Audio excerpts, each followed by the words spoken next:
Hello, everyone. This is Kevin, your entrepreneur, and let's talk about Lyft and General Motors today because they are in the news because, as you know, General Motors invested, I think, $500 million in Lyft, and they did that.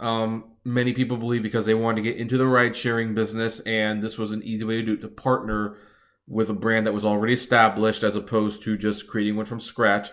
And when General Motors invested in Lyft, that was when Lyft started talking about self-driving cars, even though Lyft had shown no interest in doing so in the first place. I mean, their slogan is Lyft is a friend with a car. Kind of defeats the whole purpose when the car drives itself, right?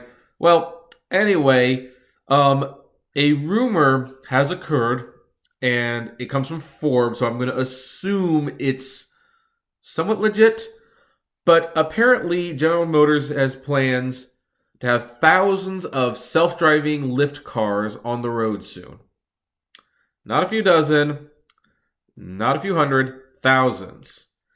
Now, the article, which is fairly detailed, and I'll link to it below, of course, it doesn't exactly say if General Motors has worked out anything with regulators, if they pick certain cities for certain geographical reasons, or what's going to make their car so special, really, that they can get there out in mass where the Uber and cars can't get en masse. I don't know.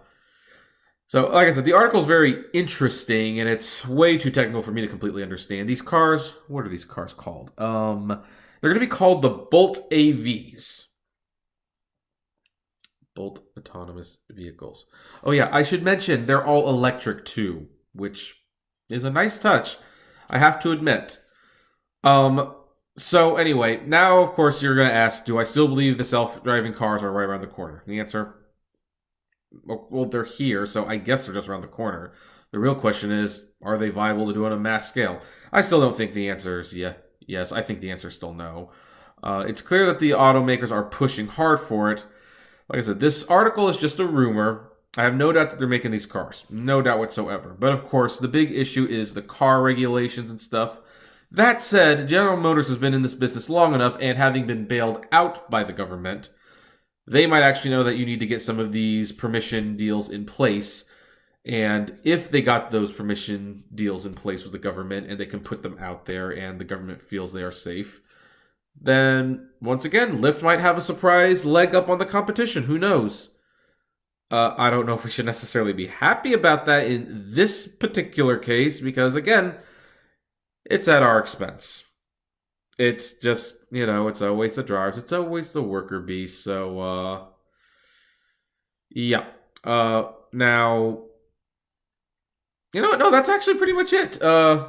Like I said, the full article's below, but basically General Motors and Ford, because Ford's investing $1 billion into this enterprise, they're getting really serious about these self-driving cars, and so is Tesla. Still wondering if it's actually going to take over. That's a good question. I'm going to stick with my prediction that it's going to be 10 years before we start seeing them really on the road, to the extent that we might start adapting to them. And basically that means if that prediction is true, and it might not be because I'm still a little dubious of that, that means you've got 10 years to pretty much figure out whether line of work you want to get into. Heck, who knows if this channel will still be around in 10 years. I'm having a hard time thinking about 2 years from now. So anyway, what do you folks think? Do you think this is an advantage for Lyft? Enjoying the cars again? And some of you probably predict that they're just around the corner. But whatever the case, comment below, like, favorite, share, subscribe, and as always, flame responsibly. Have a good one.